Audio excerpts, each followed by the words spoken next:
one day I just decided I was going to have it cut off. Go ahead. What part of the bone, like when you say bone, what part is it behind your ear or? Correct. You're touching it right now, that hard bone right Oh, behind the ear there, okay? That forms part of the occipital well that the ear canal is in, that surface bone on the outside there. So I go to my doctor, and I knew about implants. I wanted to save it. I was convinced it was a space alien implant because I had had missing time. And I go to the doctor, he cuts it out. I have the scar. He holds it up. We both look at it. It's gray. It looks like a BB. He swears to me I was shot in the back of the head by a BB in my youth that penetrated deep enough under the skin to be totally sealed over with no scar or anything, because he couldn't find a scar, an entry point. And so it was curious when he was cutting it out. He says he couldn't find any entry point.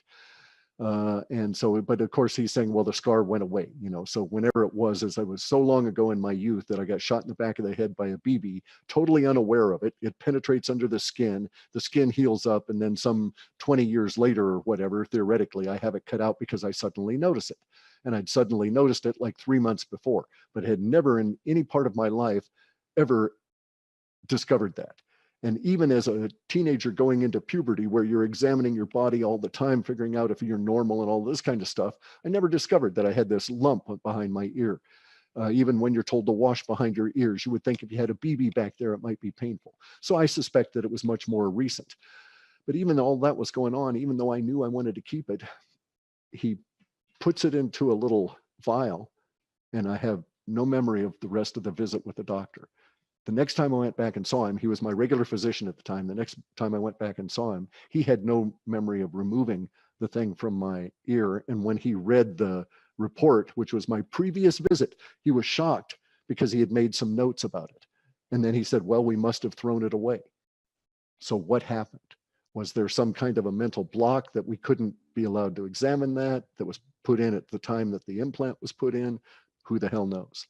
But I swear to you now, I've never been shot with a BB that's penetrated my skin, and never ever been shot with anything that I was unaware of. Right? Of course, if I was unaware of it, I wouldn't know I'd been shot by it, but there was never any evidence of it. And I've been shot plenty of times by plenty of things. So, so this was just a real curious thing. And this turns out to be quite common, these reports of alien implants suddenly showing up. You're just suddenly aware of them. And yet in the process of getting them extracted, something goes wrong in everybody's mind, and it's nowhere to be found later on. So there's no definitive proof or anything. Was it as big as a BB or was it smaller? Well, it was as big as a BB. It was not copper though. It was a mottled gray. Left ear or right ear? Left. Totally unaffected by being in my body. It wasn't corroded. Nothing had ever grown around it. It was entirely smooth, but there was 2 types of gray in it. Wow. That's fascinating. It makes me think also, Wilbur Allen is a very intelligent person I've had on the show before. He's been on Air Force One. He was, friends with Reagan. I've seen the plaque to confirm what he says. And he's got $100,000 worth of equipment where he'll film every single night and within the atmosphere. And he films these like cosmic tic tacs that just go, but it's within the atmosphere. So it's not like it's outer space. And he used to film them over the White House almost every night in a no-fly zone. Now he's moved. He still films them and he's in another state. Mm-hmm. And then he also said that he talked about a chip behind his left ear. Yeah. And the left ear, I think because of its proximity to the speech center and other things. So the speech center is slightly on the left side of your brain. So there's all different kinds of questions that come out of this. It turns out that my experience with the implant is prototypical in the sense that usually you find them in one of the outer extremities, either the feet or the hands, behind the head, or in the heart. I've had plenty of x-rays and there's no sign of anything in my heart, but I have had the hand and then behind the ear. So who knows what? And I've had a period of time which was missing. I've had an episode that was 2.5 hours long in which I have absolutely no memory of the time and came out of it wondering basically what had happened with another person in the room. And we both came out of it at the same time, more or less, wondering what the hell had happened. It was just a spooky kind of a thing. But see, because it was only one off, because thereafter I started getting large dogs, okay, and having large dogs. So let me say that there's some things in the literature that go back even into ancient times, even back into about 1000 AD here, right? Um, in which it is stated by individuals that were the victims of these abductions that the abductions did not happen if there were dog packs around, if the dogs were living in the house with the individual. And it turns out that other abductees in more modern times have made statements that when they're out and about with the space aliens trying to get them acclimatized to living in humanity to be able to pass, basically, right? As humans, that these beings are freaked out by large predators, that they don't think dogs should be allowed loose. They can't control them, and they can't control packs of them. Just like an individual hybrid could not control a pack of humans. It's too chaotic. There's too much going on. Their focus is not able to be spread out that way. And with large predators, especially pack hunters, lions, dogs, hyenas, coyotes, these kind of things, these beings are very much afraid of them. These beings are also very much afraid of physical violence. They threaten violence, they threaten to kill people, but there's no evidence they ever have. There's no evidence they've ever eaten any human. There's no evidence for the Dulce under the ground battle or any of that stuff, but we do have evidence that the memes that are represented within that Dulce battle are in fact replicated within the abduction language as well. But despite, like the grays having to take their nutrition in through their skin, that kind of thing. So we see these common themes that are replicated throughout there. But these beings are their only, and it's very powerful, but their only weapon is mental. So I don't believe they have guns per se.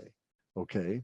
I don't believe that they have any way of killing a human other than through a mental activity. They can cause that human to kill themselves. They could do any number of things to your perception where you did not see the cement truck that hit you, right? Because you thought you were on a field full of flowers. So they could do those kind of things. But I don't believe that they could, and actually I think they can do that very seldom because of the impact on them. Not that they're opposed to killing you, it's just that it has consequences for them at a neuropathological level. And so mass death is not their route. They're not going to nuke us or anything. And they're very much afraid of violence on a personal, physical level, to the point that they send security forces with their the hybrids that are intended to be integrated into our society. And even their security forces that are trained to do nothing but protect these individuals find it difficult to deal with humans and dogs in the same room, or go into a zoo. They would never take them to a zoo where there might be predators because of the inability of them to be able to control the predators and the obvious fear that they get from the predation aspect of that being. Yeah, this is just, it reminds me so much of it's called Childhood's End. I watched the TV Yeah. series, Oh, I've read and the they were book. scared of physical contact. Yeah, I've never, I've read the book, never seen any movies from it or anything, but basically, see, a lot of these themes a lot of these themes were taken by science fiction writers from history. Well, maybe they were in history for a damn good reason. A lot of the stuff you read about the Vaimani battles and the Mahabharata, okay, if you look at it with new eyes now, you can look at it from the viewpoint of, oh, look, there were abductions going on. These people were fighting battles in space over humanity. They were fighting for who got to control and harvest humanity. Okay, so it wasn't one part of humanity fighting for another with another part. It wasn't Brits versus the French. It wasn't New Zealanders versus the Chinese. What it was this group being controlled. This group of humans in India being controlled by this particular set of space aliens, fighting and dying for that group of space aliens against another group of space aliens with their human stooges as well. And so much of our history needs to be examined with the idea that it was not under our own volition. Now, there does seem to be a correlation. I'm going to have to go pretty soon, and my throat's starting to go and stuff here, right? So I'll have to break off. But I need to put out that it's sort of hopeless because we know so little about the aliens, but there are people that are thinking about this really fiercely in our military and in others. There's nothing to be done other than to strengthen ourselves as individuals and to strengthen your own mind and see where one might fit within this. Am I an abductee? You know, am I likely to be? Am I part of a clan that is? Do I have relatives that are? This might help you to be able to better acclimatize yourself to what the hell is going on. And then there's also this idea here that I needed to bring out. It may be that there's something about solar minimums, grand solar minimums specifically, that cause this activity to dampen down, other than the tendency of the human population to die down a bit during those times. Okay, it's hard to live, so we lose a lot of people. But nonetheless, there seems to be a huge reduction just before these two minimums back, 700 years ago and 400 years ago.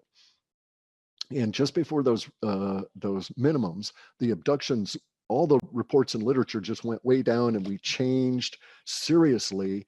And a bunch of giant memes came out in history that hadn't existed before. And I believe they came out because the space aliens were not around.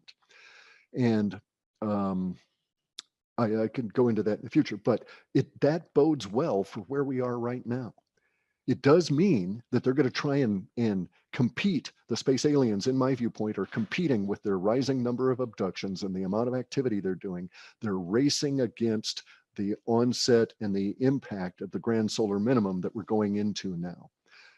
And so they're probably going to ramp up whatever it is they're doing to try and succeed, reach their goals before they're clamped out.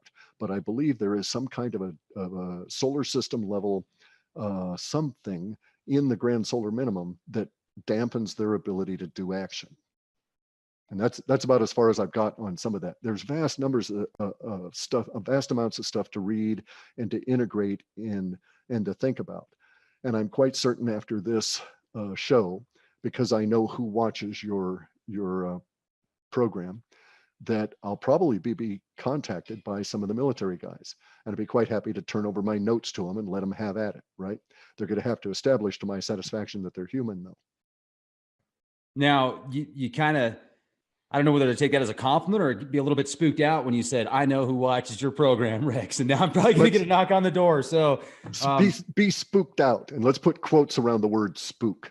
I like that. I like that. It's a little spooky in here. But hey, I've met some amazing spooks, or have I? I don't know. It might not even be real. My imagination.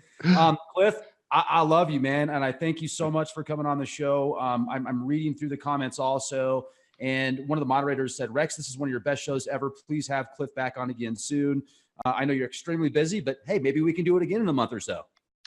We need to do this as frequently as universe will allow, because I don't think I'm interfering with the military. And I think I have a viewpoint that the military could not achieve with their structure, because I'm autodidactic and iconoclast. I'm going to think about things in a way that they will not.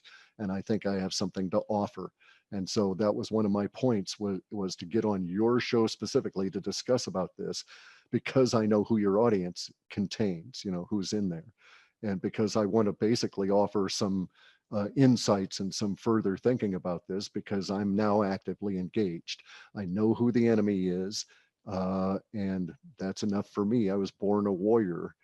People that, I have two astrologers, okay? Two individuals I've shared my birth date and time with. These two individuals are incredibly trustworthy and I can trust them up until the point of my death, and that's as far as I need go, because they'll never reveal that. But they'll both tell you, one is sidereal and one is Western, and they'll both tell you that I was born basically as a strategic warrior, somebody that understands strategy, and born with a warrior attitude. And I believe universe has placed me and everybody else here at this time because of what we're going through. And so I just wanted to offer to help with some interesting aspects of thinking about some of this that I don't believe that they would encounter elsewhere. Right on. This has been incredible, mind expanding like always. And folks, be the change you want to see. And I think Clif is doing that right now. So we'll leave it at that. halfpasthuman.com. Subscribe to Clif's YouTube channel as well. I've got his links in the video description box. Be excellent to each other, everybody. And watch out for the insects. Exactly. Yeah. Watch out for the bugs. Live long and prosper.